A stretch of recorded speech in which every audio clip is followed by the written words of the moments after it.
Ce que vous avez vu dans le premier épisode. Ce que vous savez du deuxième épisode.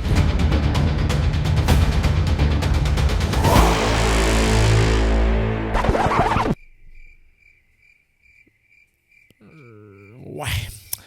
Comment je te dirais bien ça? Ouais, c'est ça, là. Pourquoi tu ne vois pas en ce moment les images de la troisième vidéo sur Matane? Je vais t'expliquer ça, ok? Là? J'avais tout filmé, ok? J'avais tout compilé dans mon disque dur, mais mon disque s'en venait plein. Fait qu'il fallait que je fasse de la place, tu sais. Fait que j'avais juste mal titré mes fichiers. J'aurais dû faire Matane 1, Matane 2, Matane 3. Ben non, moi j'ai fait Matane 1, Matane méchant, Matane 2. Fait que moi je pensais que Matane méchant c'était Matane 3. J'ai supprimé Matane 1 puis Matane 2. Fait que c'est ça. Matane 2, c'était Matane 3. Fait que c'est pas grave si t'as rien compris. Anyway, je me suis tellement fourré. J'ai tout supprimé. Fait que voilà, je n'ai plus les shoots de la journée numéro 3. Fait que voilà, j'ai tout supprimé. Voilà, c'est ça que j'essaie de dire depuis tantôt. J'ai tout supprimé. Fait que me voilà, sans ressources pour te montrer cette vidéo. Fait que là, comprends-tu, il faut que je me démerde pour tout te raconter, tout reconstituer parce qu'il y a des... c'est ça, c'est une journée qui vaut quand même vraiment la peine d'être racontée.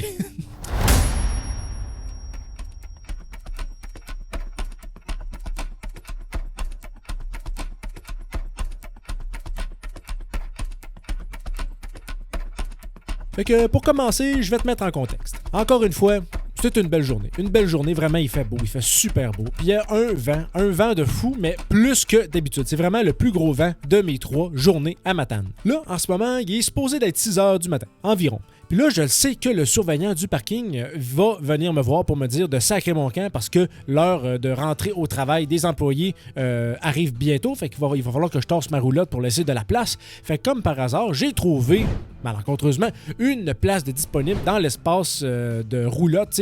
L'espace alloué pour ça, 24 heures sur 24. Ça fait que j'ai déménagé en catimini avec un espèce de gros bruit de roche de roues qui roule sur la gravelle pour aller prendre la place tout de suite avant de me la faire prendre.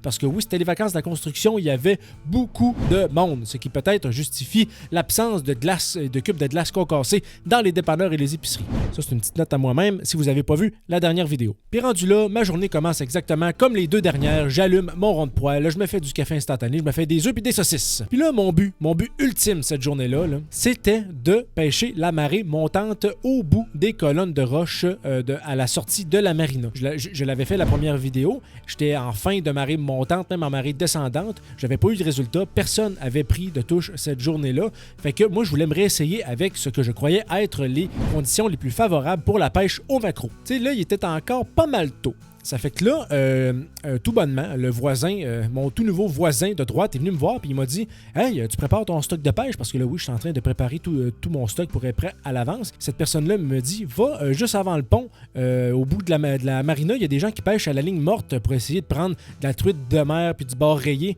Je fais, hey, on a le droit de faire ça. Oui, c'est une passe, c'est ça. C'est juste avant la rivière à saumon. Là, évidemment, tu as raison, mais dans ce secteur-là, tu as le droit de pêcher à la ligne puis à la ligne morte. OK, pas de problème. Parfait. Fait que là, j'ai pris mes affaires, j'ai quasiment couru jusqu'à là-bas. Puis là, quand que je suis arrivé là, ils m'ont montré comment m'équiper pour pêcher dans ce secteur-là. C'était pas bien compliqué, là. C'est qu'un poids avec un hameçon puis un gros verre au bout. Puis on laissait pendouiller dans le fond jusqu'à temps que ça morde. Ah, puis il ventait, là. Ah, qu'il ventait. Pour vrai, là, les images n'auraient pas été fameuses, de toute façon. Tu sais, je sais pas comment j'aurais pu éditer tout ça pour avoir un son qui sortait bien, mais tu sais, quand c'était juste du... Ça, là, tu sais, quand il y a du vent et t'entends rien que ça, des fois, c'est pas full agréable. Fait que finalement, c'est peut-être pas une si mauvaise idée que ça d'avoir tout sacré au vidange, mais j'aurais quand même bien aimé garder les shoots de la fin de la vidéo, mais ça s'en vient dans pas long. Je t'en parle très bientôt. Cette pêche-là, à la marina, sur le bord du pont, c'était quand même assez spécial parce que là, le soleil sortait, même s'il ventait beaucoup, on voyait quand même un peu le fond. Le fond était pas en train de se remuer, il y avait pas beaucoup de débris, tu sais, qui rendaient l'eau brouillée. Puis, à un moment donné, au bout d'un moment, il y a un pêcheur qui dit « Gars, on les voit passer! » Là, je check en bas. Wow! Il y avait un banc de saumon qui passait, mais là, je trouvais qu'il y avait des saumons bizarres au travers de tout ça. Il y avait un banc de saumon mixé avec genre 15 barres rayées, à peu près de la même grosseur, ou un petit peu plus petit. Fait que vraiment, c'était assez impressionnant de voir ça, à quel point les deux espèces, celle qui habituellement a tendance à bouffer l'autre, voguaient en toute harmonie l'une avec l'autre. Fait que c'était vraiment le fun de voir ça aller. Fait que en voyant le banc de saumon et de barres rayées qui se promenait, moi j'ai fait « Hey, on peut-tu quand même pêcher là? T'sais, on peut-tu lancer une ligne avec un ver de terre dans ce coin-là, sachant qu'il y a des saumons qui passent carrément quasiment dessus, qui s'enfargent dans notre ligne de ligne morte? Fait que les pêcheurs qui étaient à droite, ils m'ont informé qu'il y avait... T'sais, on peut pêcher là, c'est juste la limite avant le début du secteur à la mouche. Fait que, puis en plus, il y a toujours des surveillants qui sont très pointilleux, qui sont de l'autre bord de la rive. Fait que dès qu'il y a quelqu'un qui a l'air un peu louche sur la pêche, ça a l'air que le surveillant débarque. Je pense que c'est un agent de la faune ou quelque chose qui lui ressemble, mais c'est pas trop long que les gens se remettent à leur place. Fait que j'espère que c'est vrai. J'ai jamais été témoin d'une altercation ou d'une remise à la place de quelqu'un qui était contrevenant. Fait que j'ai décidé de leur faire confiance quand même. Puis là, ça faisait quand même peut-être 1h45 que je pêchais là, puis pas de morsure. Tu sais, je voyais que ça sautait à l'autre bout de la marina. Je voyais même des saumons qui claquaient à la surface. Puis là, j'ai fait, tu sais, c'était tentant de sortir ma moucheuse pour pêcher le saumon, mais j'étais pas ici pour ça. Fait que là, sachant que ça allait pas donner grand-chose, cette pêche-là, je suis tout simplement retourné à la roulotte pour me faire un dîner précoce en prévision de la montée de la marée. Parce que là, il était il était peut-être 9h45 à peu près. La marée commençait peut-être à monter vers 10h30. Fait que là, je voulais être sûr d'avoir fait mon dîner pour être capable de pêcher sans avoir faim. Là. Ça fait que je me suis fait une espèce de grosse soupe chunky aux palourdes, puis j'ai tranché un gros maquereau, lui qui était le plus frais, en tout cas là, de ma batch qui restait. J'ai sacré ça dans la soupe, j'ai laissé ça mijoter pendant une bonne demi-heure, puis après ça, c'était un vrai régal. Vraiment, je le conseille à tous, là. Vraiment, là, c'est mon crush. Puis là, une fois que mon dîner était terminé, j'ai décidé d'atteler ma canne à pêche pour la pêche au maquereau. Fait que là, le montage que j'ai fait n'était pas tout à fait différent. Là, ce que j'ai décidé par contre, c'est de mettre 2 mouches et un poisson plombé. Fait que j'ai commencé avec un poisson gris avec un trépied en bout. Après ça, j'ai décidé de choisir une de mes mouches que j'avais faite au préalable pour tester la pêche au bord rayé.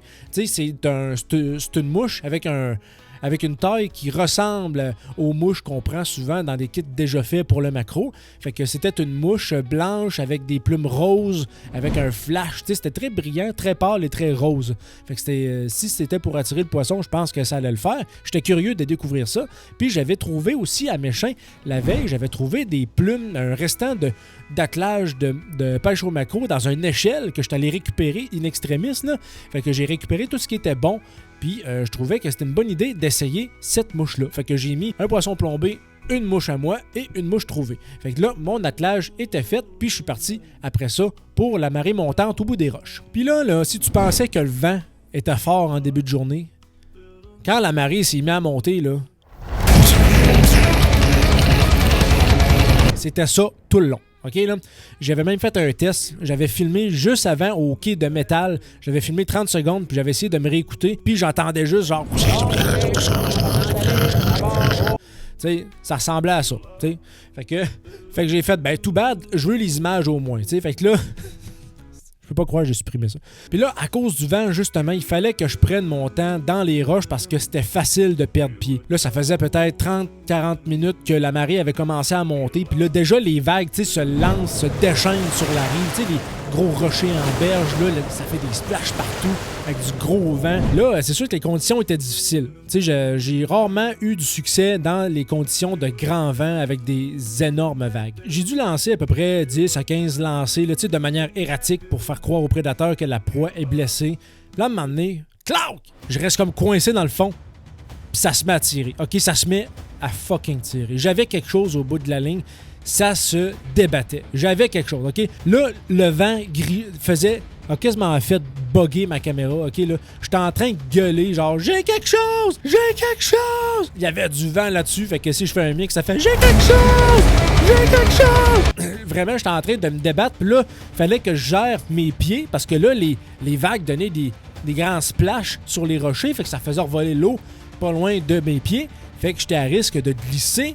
Puis en plus, là, la marée était basse. Fait que là, j'avais pas tous les meilleurs appuis pour me rendre au bout pour aller récupérer les prises. Mais là, je savais pas encore qu'est-ce que j'avais. Fait que là, j'étais en train de me débattre avec ça. Ça me vidait du fil. Pour vrai, là, tu sais, Là, j'étais comme, oh non, dis-moi pas que c'est un saumon, mais tu sais, je peux pas être convaincu tant que j'ai pas ramené la prise. Fait que là, ça tire, je réussis à ramener tant bien que mal. Puis là, rendu sur le bord, j'aperçois ce qu'il y a au bout de la ligne. Un beau bord rayé. Vraiment, là, tu sais, je le voyais gros. À la vue, là, c'était probablement mon plus gros à date. Tu sais, j'en ai pas pogné des énormes, là. Tu sais, à date, c'était du 17, 18 pouces. Mais là, je trouvais qu'il était pas mal plus gros que ça. Mais ce qui te lâche, là-dedans, c'est que ça se débattait pas mal trop pour un bord rayé. Tu sais, j'ai déjà pogné des esturgeons de peut-être dans le 28-29 pouces. C'est pas mal mon plus gros esturgeon que j'ai pris à date. Ça se débattait à peu près comme ça, mais jamais autant. Fait que là, je trouvais que ça se débattait trop. Je trouvais ça bizarre. Fait que là, je ramène. Écoute, j'avais un bord rayé sur ma mouche blanche que j'avais faite moi-même. Et juste en bas, j'avais un autre bord rayé, un peu plus petit, mais quand même pas pire gros. Fait que là, j'avais deux bords rayés au bout de ma ligne. Là, je capotais, j'hurlais dans la caméra, j'ai deux bords rayés! Vraiment, c'était l'euphorie totale. Mais là, encore une fois, tu te doutes bien de qu'est-ce qui va se passer. Comment je fais pour ramener ça, moi, là? J'ai juste un filet Lucky Strike qui est télescopique. Comment je fais pour aller au bord? Je peux pas le lifter d'une main, deux bords rayés, là. Ça se peut pas, oublie ça, là. Ce que j'ai fait, je me suis avancé le plus possible, je me suis mis à genoux, j'ai essayé de mettre la ligne en conséquence. J'étais pas capable de le pogner parce que c'était quand même très bas. Il fallait quasiment que j'attende que la marée monte pour que le poisson arrive à la hauteur du rocher pour récupérer, pour tout récupérer ça. Fait que c'était quand même assez impossible. Là, ce que je décide de faire, c'est prendre la ligne pour lifter. Je me coupe la main, genre je me fais ici, j'ai encore une cicatrice. Fait que là, je saigne un peu, je suis comme sacrément, qu'est-ce que je fais? Fait que là, après ça, je décide de mettre ma main dans ma manche pour pogner le fil, parce que là, je voulais pas me faire pogner 2-3 fois en ligne. Là. Fait que là, je lève, là, je réussis pas vraiment à lever le bord rayé. Fait que là, ce que je fais, je donne un christy de coup vers le haut. J'essaie de plonger le filet. Je rate encore. Ça va-tu finir à m'emmener? Je vais-tu réussir à ramener ces deux bords rayés-là? Je donne un autre coup vers le haut. Je réussis à le pogner in extremis, là, vraiment. Là, il est embarqué dedans, mais il se débat encore. La queue était sortie du filet. Et là, après ça, je me suis rendu compte, c'est que en donnant le coup, ça a sûrement fait abrasion sur le fil en bas. Fait que ça a coupé le poisson plombé. Puis le deuxième bord rayé est reparti dans le fleuve. Fait que c'est comme ça que j'ai réussi à ramener mon plus gros bord rayé. C'était... Quand j'ai pris la mesure, il était 21 pouces, tout frais, tout pile. Fait que j'étais assez content. J'étais vraiment là. C'était une belle prise. Là. Je pense que j'ai une couple de photos à te montrer. Vraiment, c'était assez impressionnant à capturer dans cet environnement-là. Fait que j'étais fou comme de la marge. J'étais heureux et j'étais aussi satisfait de mon voyage à 100%. J'avais fait 3 jours. Les 3 jours, j'avais exploré toutes sortes de techniques. J'avais fait plusieurs endroits aussi. C'est sûr que on peut s'y perdre longtemps en Gaspésie, dans les rivières à saumon, dans les rivières à truites, sur le bord de mer. Vraiment, les possibilités sont infinies. Puis en plus, on était en début août. Fait que c'était assez début de saison côté maquereau. Fait que là, tu sais, je comprends peut-être pourquoi que le maquereau n'était pas tout à fait là. Peut-être qu'il aurait fallu que j'attende à mi-août, peut-être fin août, parce que ça a l'air que ça, c'est le prime pour le maquereau. Ça doit dépendre aussi des endroits, parce que plus loin en Gaspésie, je connaissais du monde qui était venu 2 jours avant moi, puis il avait pogné du maquereau à la mouche. Ça, j'aurais aimé ça. Je me garde ça pour une prochaine saison. Fait que constatant cette superbe victoire de ce superbe voyage de 3 jours, j'ai décidé de quitter, de tout rempacter pour Québec. Écoute, j'en ai dit pas mal pour cette vidéo-là, mais si tu veux en apprendre plus, si tu veux connaître les coulisses, si tu veux savoir les choses que je n'ai pas dit, que je n'ai pas gardées pour les vidéos YouTube, sache que sur Patreon, j'ai sorti un podcast audio qui raconte tout ce qui entoure le monde de la pêche me concernant les anecdotes. J'ai des entrevues, j'ai des interviews, j'ai des histoires de pêche, j'ai tout ça là-dedans. C'est sur Patreon, recherche Gab Fishing Trip, puis après ça, sélectionne Gab Fishing Podcast, tu vas avoir tous les épisodes. Salut tout le monde, bye!